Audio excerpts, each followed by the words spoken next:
We can't start a video like that. Rimming. Do people really do it?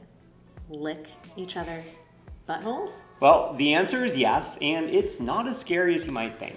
In this video, we are breaking it all down for you. The cleanliness, technique, orgasm, so much more.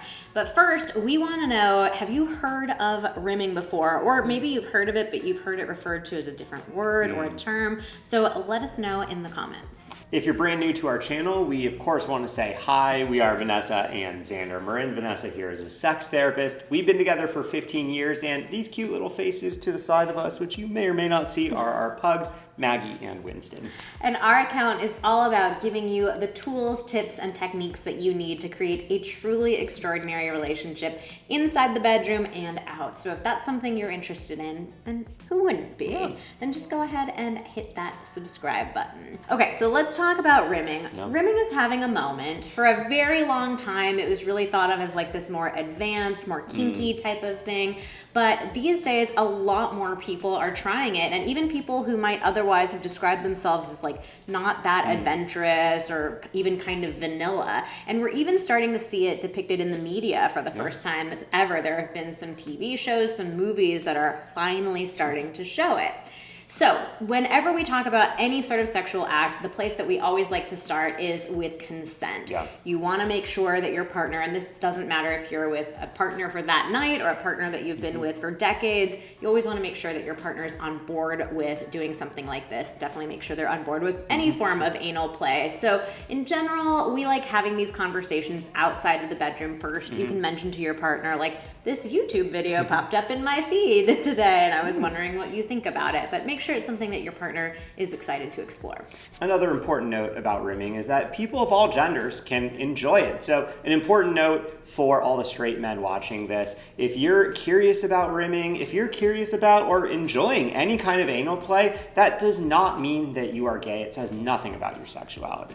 All right, let's talk about the hygiene and safety aspect of it, because when it comes to rimming, this is really the thing that trips a lot of people up. Like, isn't the butthole this horrible, dirty place? Like, why would I want to put my mouth on that?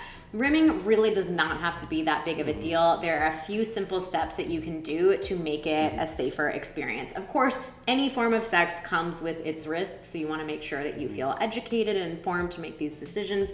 But for example, like, super easy thing to do here is shower first. Wash that butthole with a little bit of soap. You don't need to go internally into the butthole, but just washing your anus itself will make things nice and clean for playing around later. All right, so when it comes to rimming, we do want to say that you can transmit STIs while rimming. So unless you're fluid bonded with your partner, you do need to use some kind of protection when you are rimming someone. So a dental dam works really well for rimming, or you can cut open a non-lubricated condom and use that as sort of a faux dental dam. Another important point is if you are doing any sort of rimming on a vulva owner, you do not want to lick from the anus to the vagina. You can bring bacteria into the vagina, cause irritation or infection. And this is the same if you're using a finger, a toy, a penis on the anus. You never want to go from anus to vagina. And then just like with any form of anal play, we always recommend cleaning up afterwards. So if you are rimming, we would highly recommend brushing your teeth and also your lips, and use some mouthwash and you'll be good to go. Let's talk a little bit about orgasm. So whenever we talk about any form of anal play, a lot of people get curious about, like, is that enough to lead to orgasm? So for the vast majority of people, anal play alone is not going to be enough stimulation to make you orgasm. It might feel really good, really exciting, but most people are just not going to be able to get there from anal play alone.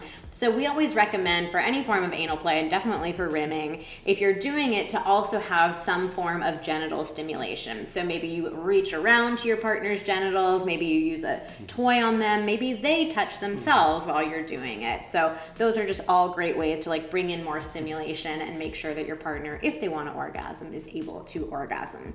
So that wraps up the basics, the rimming 101. All right, if you like this video, please give it a like, hit the red button to subscribe to our YouTube channel, and while you're at it, hit that notification bell so you keep getting notified as soon as we post more videos. Thanks for watching. See you next time.